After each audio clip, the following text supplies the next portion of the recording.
एक Facebook live, कुछ आखिरी शब्द और फिर कुछ घंटों बाद एक मौत। लेकिन सवाल ये है, क्या यह सिर्फ एक एनकाउंटर था या इसके पीछे छुपी है एक ऐसी कहानी जिसने पूरे बिहार को दो हिस्सों में बांट दिया। जून 2026 बिहार के भोजपुर जिले से एक खबर सामने आती है जिसने सोशल मीडिया से लेकर सड़कों तक हंगामा मचा दिया। एक युवक जिसका नाम था भरत तिवारी, जो कुछ समय पहले तक फेसबुक लाइव के जरिए अपनी बातों को लोगों तक पहुंचा रहा था, जो सरकार और प्रशासन से सवाल पूछ रहा था, जो दावे कर रहा था कि उसके साथ अन्याय हुआ है। लेकिन फिर अचानक पुलिस और भरत तिवारी आमने सामने आते हैं और कुछ देर बाद खबर आती है भरत तिवारी एनकाउंटर में मारा गया। पुलिस का कहना था कि उसने पहले गोली चलाई, इसीलिए जवाबी कार्रवाई करनी पड़ी। लेकिन परिवार का कहना था कि भरत तिवारी सरेंडर करना चाहता था, उसने हथियार छोड़ दिया था, फिर आखिर गोली क्यों चली? यह एक आत्मरक्षा पर हुई कार्रवाई थी तो हजारों लोग सड़क पर क्यों उतर आए?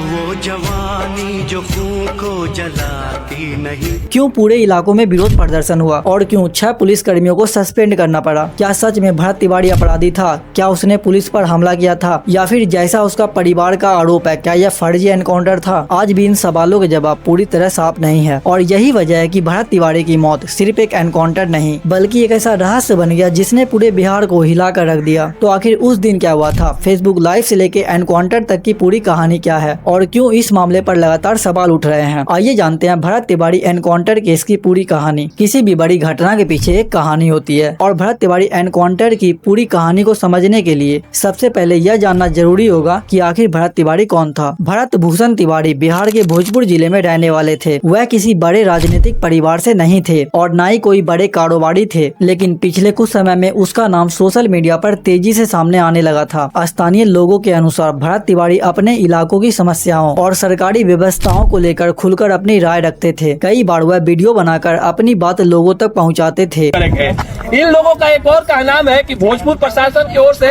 कोई होगा छपरी अधिकारी, जाके इन लोगों को धमकाया गया है कि आज आप सभी जल्द से जल्द बांध को जो उस क्षेत्र में जवनिया गांव है खाली करें, नहीं तो क्या लगा के जेसीबी लगा के उसको फंसा दिया जाएगा। धीरे धीरे उनका वीडियो सोशल मीडिया पर वायरल होने लगे, लेकिन जहां कुछ लोग उन्हें अपनी बात रखने वाला एक समान युवक मानते थे, वहीं कुछ लोगों की नजर में उनका तरीका विवादित था। समय बीतने के बाद भरत तिवारी के कुछ ऐसे वीडियो भी सामने आए जिसमें वह हथियार के साथ दिखाई दिए।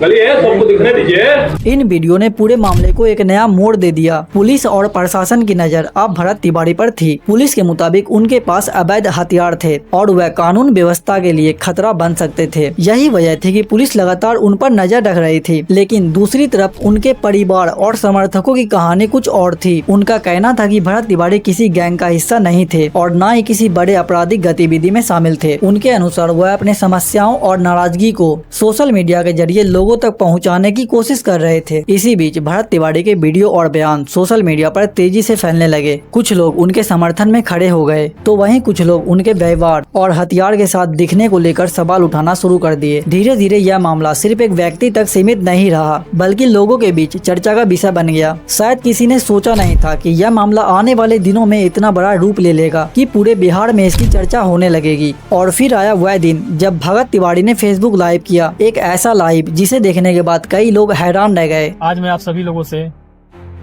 अपनी अंतिम इच्छा प्रकट करने आया। मेरे इस त्याग बलिदान के बाद मेरे इस शरीर को दान कर दिया जाए। इस पर सबसे प्राथमिकता हमारी देश की सेना, हमारे आन बान शान भारतीय सेना, इंडियन आर्मी को दान कर दिया जाए। कुछ घंटों बाद जो हुआ उसने न सिर्फ उनके परिवार बल्कि पूरे बिहार को झकझोर कर रख दिया। लेकिन आखिर उस फेसबुक लाइव में क्या कहा गया था और एनकाउंटर के पहले आखिरी कुछ घंटों में क्या हुआ था जिसने इस पूरे मामले को विवादों के घेरे में डाल दिया? समय धीरे धीरे आगे बढ़ रहा था और शायद किसी को अंदाजा नहीं था कि कुछ घंटों बाद बिहार के भोजपुर से आने वाली एक खबर पूरे राज्य में चर्चा का विषय बन जाएगा। घटना वाले दिन भरत तिवारी सोशल मीडिया पर लाइव आए। कैमरे के सामने बैठे भरत तिवारी लगातार अपनी बातें लोगों लोगों तक पहुंचा रहे थे। उन्होंने अपनी परेशानियों, अपनी नाराजगी और उन हालात के बारे में बात की जिनसे वह गुजर रहे थे। फेसबुक लाइव के दौरान उन्होंने कई बातें ऐसी कही जिनसे उनके समर्थकों और स्थानीय लोगों का ध्यान अपनी तरफ खींच लिया। वीडियो देखते देखते हजारों लोग जुड़ने लगे। लोग लगातार कमेंट कर रहे थे, कोई उन्हें समझने की कोशिश कर रहा था तो कोई उनके बातों का समर्थन कर रहा था। इसी बीच हालात तेजी से बदल रहे थे। पुलिस भी लगातार उनकी लोकेशन और गतिविधियों पर नजर बनाए हुई थी। परिवार और कुछ स्थानीय लोगों का कहना है कि भरत तिवारी ने अपनी बात रखने के लिए सरेंडर की इच्छा जताई। उनका कहना है कि भरत तिवारी आप किसी टकराव से बचना चाहते थे, लेकिन पुलिस का दावा इससे बिल्कुल अलग था। पुलिस के अनुसार भरत तिवारी के पास हथियार था और सिचुएशन नॉर्मल नहीं थी। इसी बीच दोनों के बीच दूरी लगातार कम होती जा रही थी। एक तरफ पुलिस की टीम और दूसरी तरफ भरत तिवारी। आखिर उन आखिरी कुछ मिनटों में क्या हुआ, इसका सवाल का जवाब आज भी विवादों के घेरे में है। कुछ लोगों का कहना है कि भरत तिवारी ने हथियार नीचे रख दिया था, तो वहीं पुलिस का कहना है कि उन्होंने पुलिस टीम पर गोली चलाई। और यही वजह है कि आज भी इस मामले को लेकर दो अलग अलग कहानियां सुनाई देती है। लेकिन इतना जरूर है कि फेसबुक लाइव के बाद हालात तेजी से बदल गए थे। जो इंसान कुछ देर पहले कैमरे के सामने बैठकर अपनी बातें कह रहा था, कुछ घंटे बाद वही नाम पूरे बिहार के सुर्खियों में था। और फिर आया वो पल जिसने पूरे मामले को एक साधारण पुलिस कार्रवाई से उठाकर एक बड़े विवाद में डाल दिया। पुलिस और भरत तिवारी आमने सामने आ चुके थे, गोली चली और कुछ देर बाद खबर आई कि भरत तिवारी गंभीर रूप से घायल हो गए हैं। लेकिन आखिर उस समय क्या हुआ था? समाज और देश के लोगों से मैं कहना चाहता हूं कि अभी इन लोगों के द्वारा बोला गया है कि आपकी सारी मांगे जो समाज और देश के लिए है वो पूरी की जाएगी, और जो भी आपकी मांग है वो आप हमें बताएं। उस चीज को सरकार के ऊपर में जो अभी है सीएम, उसके पास पहुंचाया जाएगा। तो जब ऐसा बात है कि मांगी पूरी की जाएंगी तो मुझे शस्त्र नीचे डालने में कोई समस्या नहीं है। लेकिन उसके बाद अगर ये सब कोई चालाकी किया तो उसके बाद तो बहुत प्रॉब्लम हो जाएगा। एक बार में कोई चालाकी करेगा? चलिए देखिए, आप बताइए, पहले बताइए पूरी होगी मांग। ये यहाँ के डीएसपी हैं, इन्होंने बोला है, चलिए बताइए क्या मांग है, बताइए पहले बताइए। अभी नहीं होगा, पहले सुन लीजिए। आप भी फिर से आप बोले ना कि बताओ, देखिए क्या मांग है। अब नहीं सुनेंगे ही, आप क्या सुनेंगे? मांग पूरी होवे नहीं करेगा, किसी के बसे में नहीं है।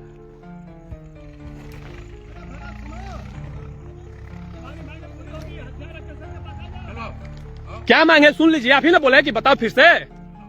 मेरा यही मांग है कि समाज में और ये पूरे देश में आज के बाद कोई भी नेता, मंत्री, विधायक, कोई भी अधिकारी समाज के साथ खिलवाड़ नहीं करेगा, झूठा वादा नहीं करेगा। अगर करेगा तो उसे किसी भी हाल में पूरा करना पड़ेगा, और नहीं करेगा तो मेरे जैसे लोगों को हथियार उठाना पड़ेगा।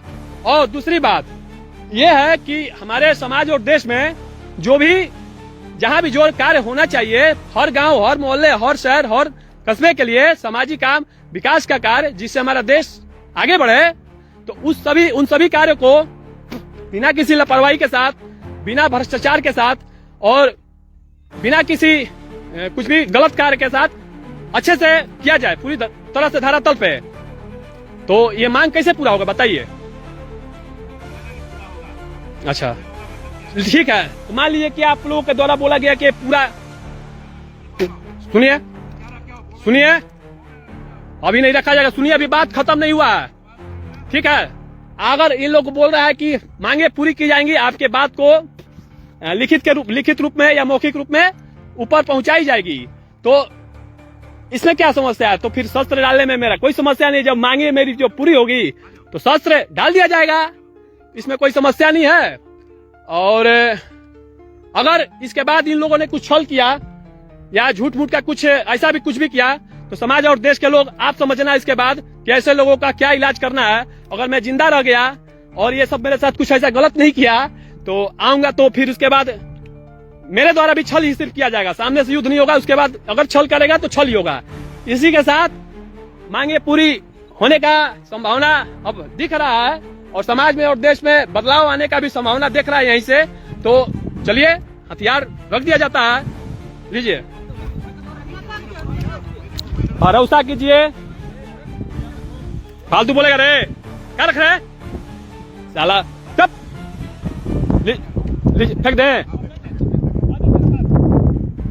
रुकिए एक बार, लीजिए हथियार इनको दे दिया गया। और पुलिस क्या कह रही है, परिवार क्या आरोप लगा रहा है और क्यों इस एनकाउंटर के बाद पूरे बिहार में विरोध प्रदर्शन शुरू हो गए। फेसबुक लाइव खत्म हो चुका था, हालात पहले से कई ज्यादा तनावपूर्ण हो चुके थे। एक तरफ पुलिस की टीम थी, दूसरी तरफ भरत तिवारी। लेकिन उन आखिरी कुछ मिनटों में क्या हुआ जिसने पूरे बिहार को हिला कर रख दिया। पुलिस के अनुसार भरत तिवारी की लोकेशन मिलने के बाद टीम उन्हें पकड़ने के लिए पहुंची, लेकिन पुलिस का दावा है कि जैसे उन्होंने भरत तिवारी को घेरने की कोशिश की, उन्होंने पुलिस पर फायरिंग शुरू कर दी। पुलिस का कहना है कि जवाबी कार्रवाई करना मजबूरी बन गया था और इसी जवाबी फायरिंग के दौरान भरत तिवारी गोली लगने से घायल हो गए। इसके बाद उन्हें हॉस्पिटल ले जाया गया, लेकिन इलाज के दौरान उसकी मौत हो गई। पुलिस ने इस पूरी घटना को आत्मरक्षा में की गई कार्रवाई बताया, लेकिन कहानी का दूसरा पक्ष कुछ और कहता है। भरत तिवारी के परिवार और कई स्थानीय लोगों का आरोप है कि वह सरेंडर करने के लिए तैयार थे। उनका कहना है कि भरत तिवारी अब लड़ना नहीं चाहते थे। कुछ लोगों का कहना है कि उन्होंने हथियार भी नीचे रख दिया था। परिवार का आरोप था, इसके बावजूद उन्हें गोली मारी गई। यहीं से यह मामला एक साधारण एनकाउंटर से उठकर एक बड़े विवाद में बदल गया। सोशल मीडिया पर लोग दो हिस्सों में बंट गए। कुछ लोग पुलिस की कार्रवाई को सही बता रहे थे, तो वहीं दूसरी तरफ बहुत से लोग इन्हें फर्जी एनकाउंटर बता रहे थे। और जैसे जैसे खबर फैलने लगी, लोगों के बीच गुस्सा बढ़ता गया। हर किसी के मन में एक ही सवाल था, अगर सच में भरत तिवारी ने गोली चलाई तो क्या पुलिस के पास उसके सबूत है? और अगर वह सरेंडर करना चाहते थे